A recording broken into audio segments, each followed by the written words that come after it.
तो कैसे हो मेरे भाई और बहनों। उम्मीद करता हूँ आप शानदार मस्त और स्वस्थ होंगे और अपनी तैयारी को हमारे साथ जुड़ के एकदम कर रहे होंगे बेस्ट। तो आज हम आपको लेके आए हैं second chapter the lost spring के सभी most long answer type question.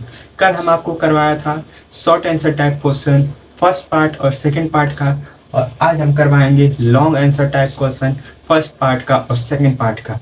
आपको ठीक वैसे ही जो आपको एकदम दिमाग में समझ में आए और आप तुरंत उसको लिख के कहें कि हाँ भाई हमें याद हो गया, तैयार हो गया। तो आइए हम स्टार्ट करते हैं long answer type question second chapter का, जिसका नाम है द लॉस्ट स्प्रिंग।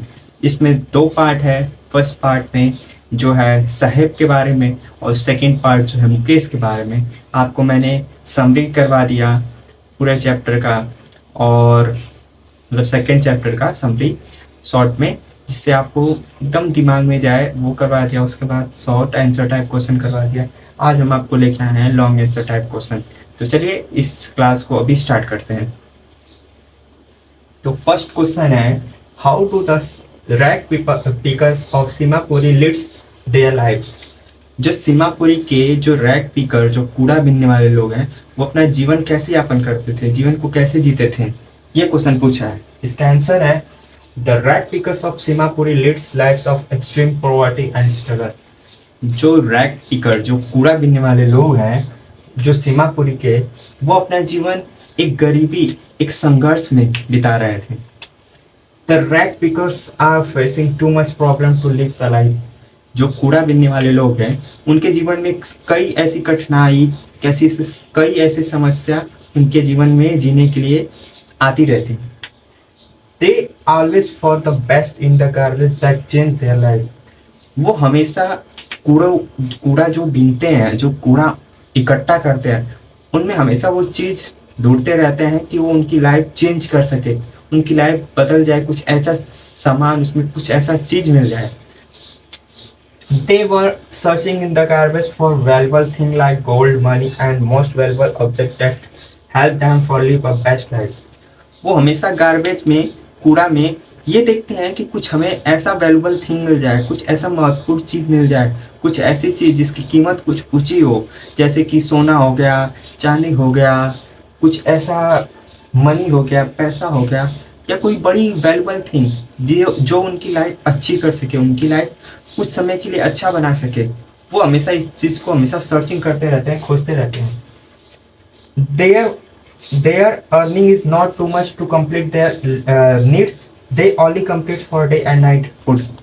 वो उनका उतना पैसा नहीं हो पाता था कि वो अपना मतलब जीवन यापन अच्छे ढंग से बिता सकें। बस वो दिन रात का खाना ही खा लेते थे कभी कभी, वही उनके जीवन में बहुत था।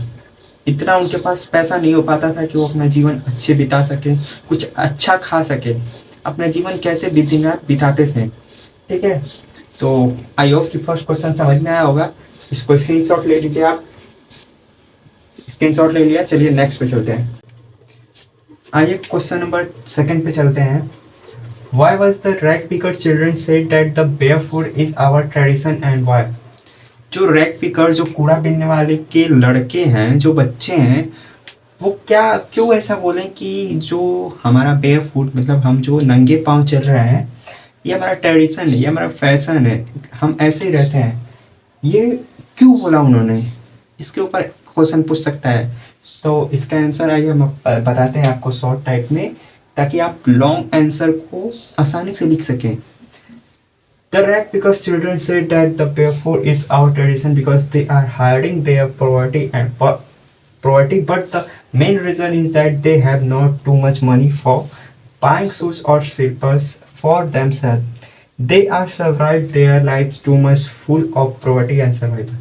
देखिए क्या आंसर है। The rag pickers children said that the barefoot is our tradition because जो कूड़े बीनने वाले लड़के हैं, उनके लड़के, वो इसलिए बोलते हैं कि यह हमारा नंगे पाँव जो चलने का तरीका है, मतलब हम ऐसे चलते हैं, ये ट्रेडिशन है।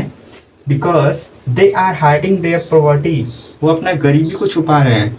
कि मेन थिंग ये नहीं है कि हम नंगे पाँव वो क्यों चल रहे हैं, वो बल्कि अपनी गरीबी को छुपा रहे हैं। वो ट्रेडिशन नहीं है, वो अपनी गरीबी को छुपा रहे हैं।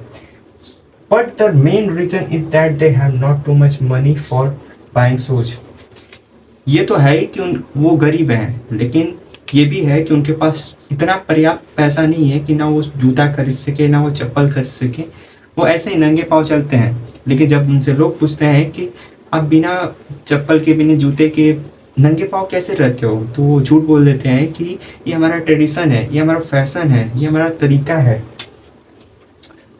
themselves. They are survives their life too much full of poverty and survivals. वो अपना जीवन बहुत गरीबी में और कठिनाइयों में गुजारते हैं, कई चीज़ों को झेल के गुजारते हैं। गरीबी में कई चीज़ ऐसा गुजारता है दोस्त, जिससे बिताना मुश्किल हो जाता है। तो सोचिए इन लोगों का क्या हाल होता होगा। तो यही है सेकंड आंसर लॉन्ग का, और इसको स्क्रीनशॉट ले लीजिए। चलिए नेक्स्ट पे चलते हैं। आइए नेक्स्ट क्वेश्चन पे चलते हैं, क्वेश्चन नंबर 3। और इससे पहले हमने फर्स्ट पार्ट का 2 क्वेश्चन करवा दिया, उसके अलावा फर्स्ट पार्ट से कोई क्वेश्चन आने की उम्मीद नहीं है। और आइए हम क्वेश्चन नंबर 3 पार्ट 2 से चलते हैं। What is the condition of children working in the glass finance. जो बच्चे हैं जो ग्लास मतलब जो शीशे के जो भट्टी हैं उसमें जो काम करते हैं, वो किस प्रकार किन किन चीज़ों से गुजरते हैं, इसका आंसर आइए हम समझते हैं। The condition of children working in the glass furnace of Firozabad is extremely harsh and unbelievable. जो बच्चे हैं, जो फैक्ट्री, जो ग्लास मेकिंग, जो ग्लास, जो शीशा, जो भट्टी है, शीशा बनाने वाली जो भट्टी है, उसमें बहुत कठोर मतलब बहुत कठोरता से और अनबिलीवेबल अविश्वसनीय तरीके से वो काम करते हैं। The children are working in the small darks. बच्चे जो हैं एक कुछ नाम मात्र मतलब रोशनी में काम करते हैं, वहाँ बहुत अंधेरा रहता है।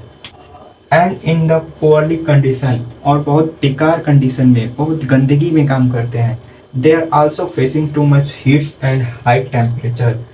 वो बहुत ज़्यादा गर्मी का भी सामना करते हैं और उच्च तापमान का भी सामना करते हैं। They have too much risk that glass particles and toxic form. वो जो छोटे छोटे ग्लास मतलब जो छोटे छोटे शीशों के जो कण हैं, काम करते समय कभी आँख में तो कहीं कुछ चले जाते हैं, उनसे उन्हें बहुत सारे मतलब परेशानियों का सामना, और टॉक्सिक फॉर्म्स और जो फैक्ट्री के धुएँ हैं वो भी चले जाते हैं। कभी कभी तो आदमी बीमार पड़ जाता है या फिर कुछ हो जाता है। They are lost their children life because of responsibility their family of their family. वो अपना बचपना खो चुकते हैं। जो बच्चे होते हैं जो बचपन से फैक्ट्रिया में काम करना चाहते हैं, अपना परिवार की स्थिति को सही करना चाहते हैं, वो अपना बचपना खो चुके होते हैं, क्योंकि उनके ऊपर रिस्पॉन्सिबिलिटी रहती है, अपनी फैमिली की रिस्पॉन्सिबिलिटी रहती है कि हम अपने परिवार की स्थिति को सही करें, अपने परिवार की जो परेशानी है उसको दूर करें। उनके ऊपर रिस्पॉन्सिबल आ जाता है कि वो सब कुछ सही करें, तो वो अपना बचपन में ही बचपना खो चुकते हैं। तो आइए नेक्स्ट क्वेश्चन पे चलते हैं। स्क्रीनशॉट ले लीजिए, हो गया। नेक्स्ट पे चलते हैं। आइए क्वेश्चन नंबर 4 पे चलते हैं, लॉन्ग आंसर का। How did the Mukesh is different from साहब। जो मुकेश है वो साहब से किस प्रकार अलग है, ये क्वेश्चन पूछ सकता है लॉन्ग में। तो आइए इसका आंसर समझते हैं।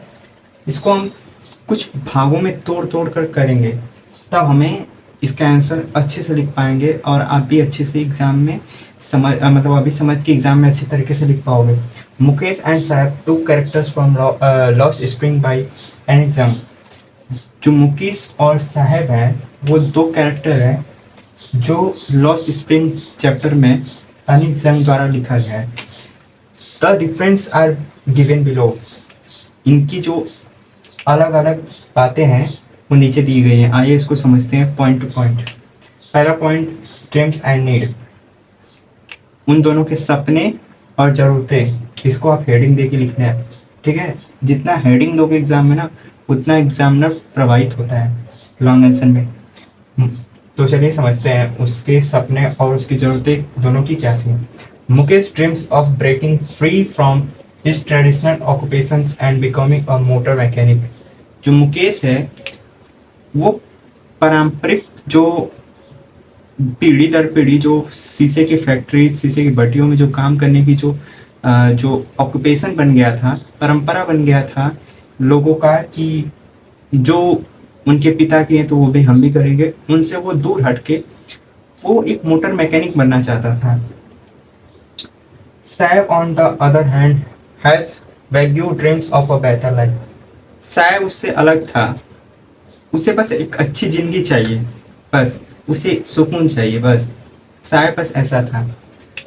ये फर्स्ट हेडिंग अब डाल के लिखोगे, फिर सेकंड हेडिंग डालना एटीट्यूड टुवर्ड चेंज। अपने अंदर जागरूक करना, अपने आप को चेंज करने की जागरूकता, ये हेडिंग डाल सकते हो। Mukesh show the energy to fight to achieve his dream. Mukesh जो है साफ तौर पे दिखा देता है अपनी जिंदगी से लड़ने के लिए, वो दिखा देता है कि मैं अपनी जिंदगी में सफल होने के लिए कुछ भी कर सकता हूँ, किसी चीज़ से, किसी कठिन परिश्रम से वो लड़ सकता है। He gives harm to get and achieve his dream। वो अपने आप को कष्ट भी देता है और दुखी में भी रहता है, अपने सपने को पूरा करने के लिए बहुत चीज़ों से लड़ता है। Saheb is too much loser and positive. जो साहेब है वो इन सब से बहुत अलग है और उसका दिमाग कुछ अलग तरीके से था, उसे बस सुकून चाहिए था, वो इस सब से मतलब नहीं रखता था। ठीक है, ये तो हेडिंग। या तीसरा हेडिंग आप डाल सकते हो कि जैसे कि Saheb and case will too my different because Mukesh is want to become a motor mechanic, but the Saib will have to only get the best life, okay? But the Saib work on the T star, but he also find there that there will be not have the best life for him.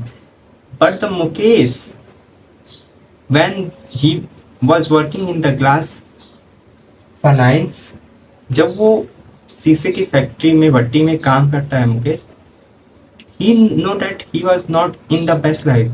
वो एक अच्छी जिंदगी जीना चाहता था। He want to become a motor mechanic, but Sahib will be only want the best life। He working on the T star, but he also not found there the best life। He only want to freedom। आप लिख सकते हो उसको हिंदी में। हम बताते हैं कि जो साहेब है वो एक समय में गार्बेज मतलब जब कूड़ा बिनता था तो उसके बाद उसे टी स्टॉल पे काम मिला, लेकिन उसे वहाँ भी सुकून लगता था कि उसे सुकून नहीं मिला, उसे आज़ादी चाहिए थी। साफ तौर पे साहब को आज़ादी चाहिए थी। लेकिन जो मुकेश है वो फैक्ट्री में भट्टी में काम करते हुए शीशे की, उसे ये था कि मैं ऑक्यूपेशन जो पीढ़ी दर पीढ़ी जो हमारी फैमिली में चलते आ रही है, मैं उससे कुछ अलग करूं। उसे ये था कि मैं मोटर मैकेनिक बनूंगा। उसका सपना बहुत बड़ा बड़ा था। आप लिख सकते हो लॉन्ग आंसर में। अगर आपको इस टाइप का क्वेश्चन दे दिया जाए तो मुझे उम्मीद है कि आप फोड़ तोड़ दोगे यार। तो मुझे यही उम्मीद है कि आप एग्ज़ाम में अच्छे करके आओगे और मेरे को यही लगता है कि आपको ये क्वेश्चन चारों आपको समझ में आया होगा। फर्स्ट पार्ट का दो और सेकंड पार्ट का दो मैंने आपको अच्छे से समझा दिया और उम्मीद है कि आप एग्ज़ाम में करके आओगे। So all the best. और आज सेकंड चैप्टर का भी हमने निपटारा कर दिया और आई होप कि आपको समझ में आया होगा। और अगर समझ में आया होगा तो एक लाइक एक कमेंट जरूर करिएगा ताकि हमें समझ में आए कि अगर हमारे अंदर कोई कमी है तो हम उसको बदल सके, पूरा कर सके। So thank you, all the best for your best journey and best number got for exam. So लगे रहिए और अपना तैयारी करते रहिए। जय हिंद, जय भारत, वंदे मातरम।